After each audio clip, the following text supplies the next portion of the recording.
करा कांदरून मोडतोड करेल जपणी लावेल जाते जापान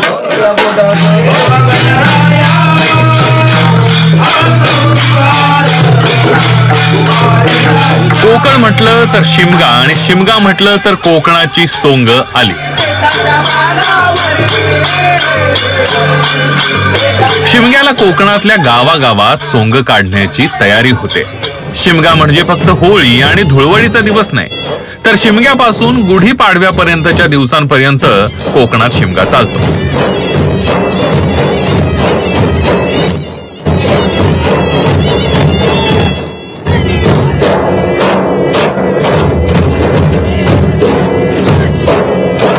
पूर्वीचा शिमगा आता राहिला नसला तरी गावागावात आपापल्या परीनं शिमग्याच्या रूढी परंपरा पाळल्या जातात, जोपासल्या जातात।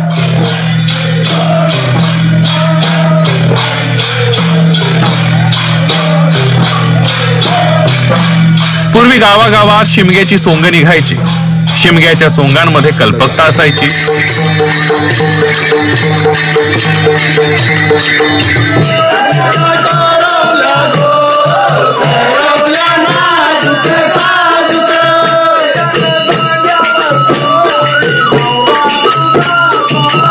रायगड जिल्ह्यातली काही गावं वाढत्या नागरिकीकरणाच्या लाटेत आली आहेत। गावांचा जसजसा विकास झाला तरी गावात शिमग्याचे खेळ बंद होऊ लागले। शिमगा म्हणजे फक्त होलिका दहनापर्यंतचा सोहळा असं समीकरण झालंय।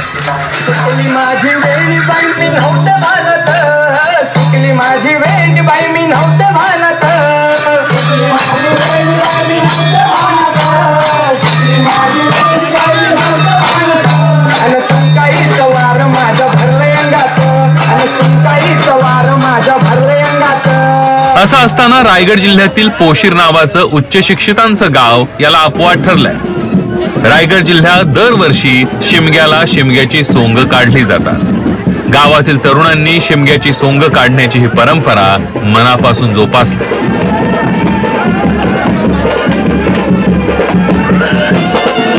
खरं तर होळीच्या अगोदरपासूनच होळीसाठी कोणती सोंग काढायची, कोणता विषय ठरवायचा याबाबत चर्चा सुरू होते। मग सोंग काढण्यासाठी एक दिवस ठरवला जातो। यावर्षी कोणतं पात्र सादर करणार याची निश्चिती केली जाते। यात कल्पेश सारखे तरुण पुढे असतात। वेळ बदलला, काळ बदलला, तसं सोंगांचं स्वरूपही बदललंय।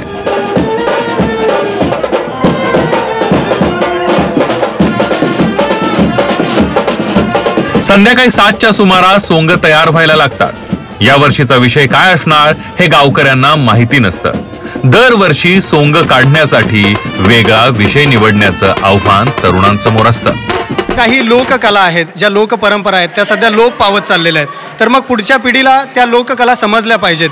म्हणून आम्ही या वेळेला काही राक्षस, देव अशा वेगळ्या भूमिका न करता ज्या लोककला आहेत, म्हणजे वासुदेव असेल, पोतराज असेल, गोंधळी असेल, कोळी असतील, मग धनगर असतील, हे सर्व समाज आम्ही या शिमग्याची सोंगच्या माध्यमातून दाखवण्याचा प्रयत्न केलेला आहे।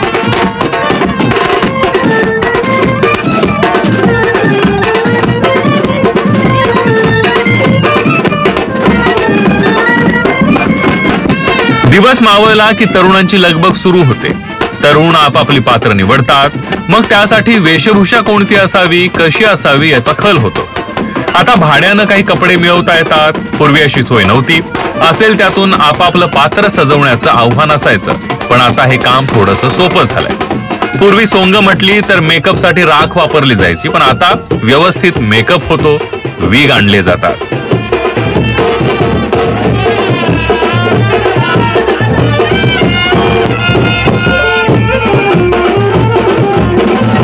परिसरात अनेक गावात आहे अशी परंपरा, आमच्या गावात पूर्वीपासून ही परंपरा टिकून ठेवलेली आहे। त्यावर पाहून आम्हाला खूप आनंद होतो। पूर्वीच्या काळी शिमग्याच्या सोंगांमध्ये राम, लक्ष्मण, सीता अशी रामायणातली पात्र असायची। महाभारतातले 5 पांडव किंवा कृष्ण लीलेतील पात्र असायची।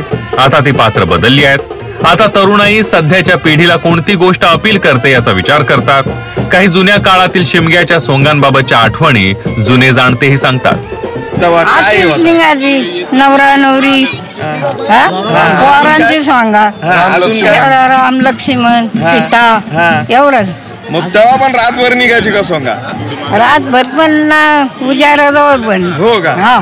आणि मग तेव्हा मग लाईटी नव्हत्या, मग कशी काय सोंगा कशी निघायची? पलीचा करायची. पलीचा करायची. शिमग्याच्या सोंगांची व्यवस्थित तयारी होते. यावेळेचा विषय खास निवडण्यात आलाय. पूर्वी कोकणात सुगीच्या दिवसात वासुदेव, नाथपंथीय बाबा महाराज, पोतराज आणि सुई दाभण विकणाऱ्या महिला यायच्या. पण गेल्या काही वर्षात गावगाडा बदलला, तसंही लोकही येणं बंद झालंय. नव्या पिढीला पोतराज कसा असतो हे माहित नाहीये.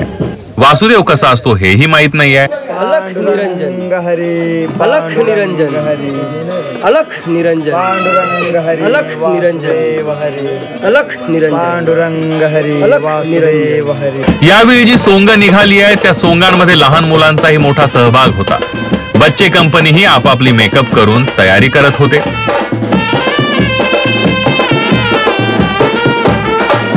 बच्चे कंपनीपैकी 2 जण विठ्ठल रुक्मिणी झाले होते.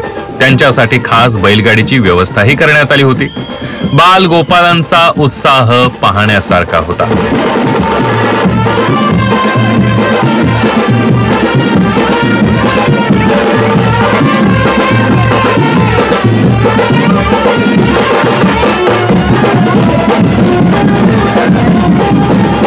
या पोशीर गावात शिमग्याची सोंग काढली जातात. त्यामुळे मला आनंद झाला आणि मी या शिमग्याच्या सोंगांमध्ये एक सहभागी झालो. दुसरीकडे गावातही आता शिमग्याच्या सोंगांबाबत उत्सुकता निर्माण झाली आहे. शिमग्याची सोंग पाहता यावी यासाठी महिलाही घरातला स्वयंपाक लगबगीनं उरकताना दिसतात. जसा स्वयंपाक उरकला जातो तशा महिलाही जेवण उरकून शिमग्याच्या सोंगांच्या मिरवणुकीत सहभागी होतात.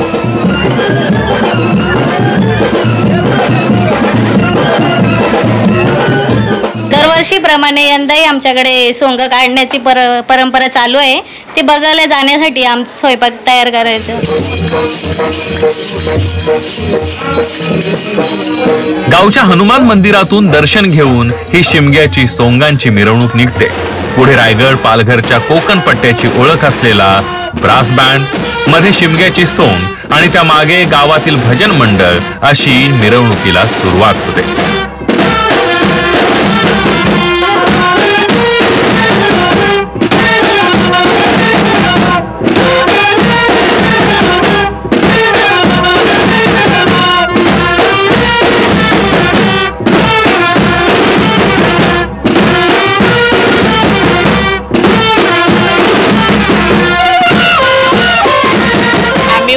संप्रदाय पोशीरमध्ये असतो. आमच्या गावामध्ये अखंड हरिनाम सप्ताह होतो. आज 10 वर्ष आम्ही सप्ताहामध्ये सहभागी असतो आणि यावर्षी शिमग्याच्या सणामध्ये आम्ही या सहभागामध्ये उत्साह आहोत. शिमग्याची आम्ही भरपूर वाट बघतो आणि शिमग्याच्या सणामध्ये आम्ही संप्रदाय जे वारकरी संप्रदाय वाट बघतो आणि त्याच्यामध्ये आम्ही सहभागी होतो आणि आम्हाला खूप आनंद होतो याच्यामध्ये. कोकणातलं गाव म्हटलं तर वरची आळी, मधली आळी आणि खालची आळी अशी ढोबळमानानं गावची विभागणी असते. सोंग जशी निघतात तसं निम्म गाव त्यांच्या मागं चालत असतं. सगळा माहोल उत्साहाचा असतो.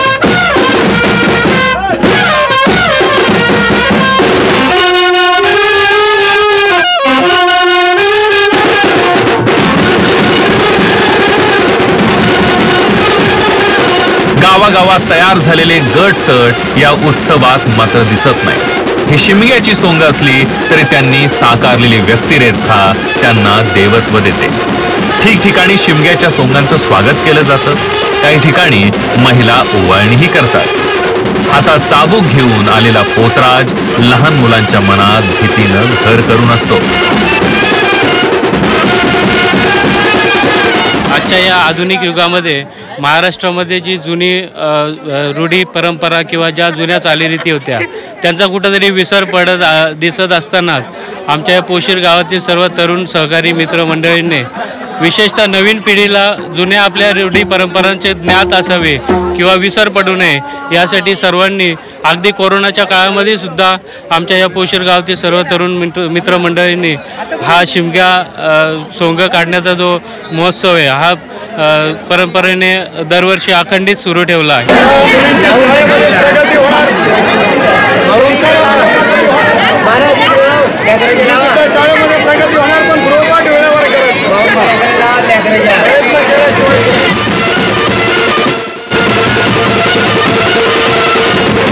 गावातली एक आळी फिरून झाली की दुसऱ्या आळीत ब्रास बँड एका ठिकाणी विश्रांती घेतात, पण विश्रांती सांगीतिक असते. ब्रास बँडच्या सुरानं वातावरण भारावून निघतं. पूर्वी पिपाणीवाले निघायचे, आता गेल्या काही वर्षांपासून ब्रास बँडवाले सोंग घेऊन निघतात.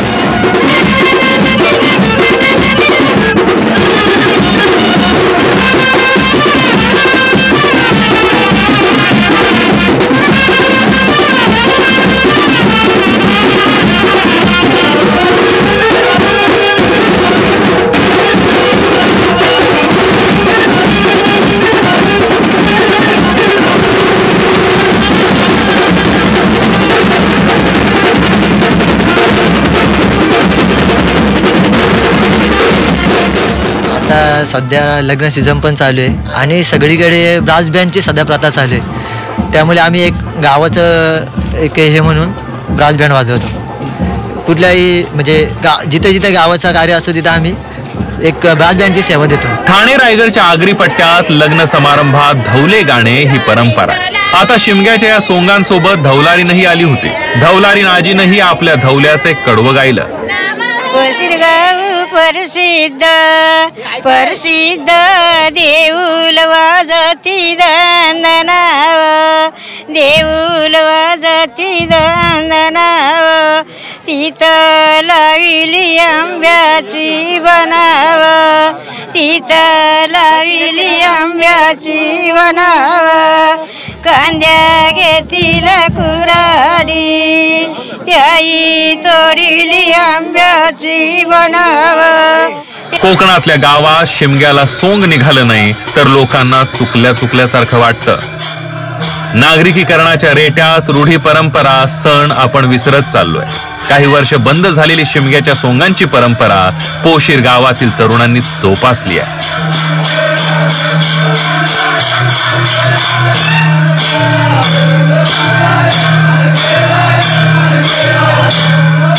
गेल्या 12 वर्षात वेगवेगळ्या विषयांवर सोंग काढल्याचं तरुण सांगतात. शिमग्याच्या काळातच तिथीनुसार शिवजयंती येते, त्यामुळे शिवचरित्रातील एखादा तरी प्रसंग आपण दाखवतोच असं हे तरुण सांगतात. तिथीप्रमाणे छत्रपती शिवाजी महाराज जयंती येते, तर त्यावेळेला आम्ही छत्रपती शिवाजी महाराज घोड्यावरती स्वार दाखवले होते. अफजल खानाचा वध त्या शिमग्याच्या सोंगांच्या माध्यमातून दाखवला होता.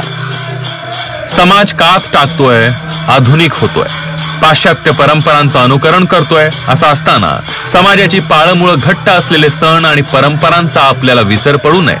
शिमग्याची सोंग म्हणजे आपल्या सांस्कृतिक परंपरेचा एक भाग आहे, एक लोककला आहे. या लोककलेलाच आपला समाज, आपला इतिहास जिवंत ठेवत असतात.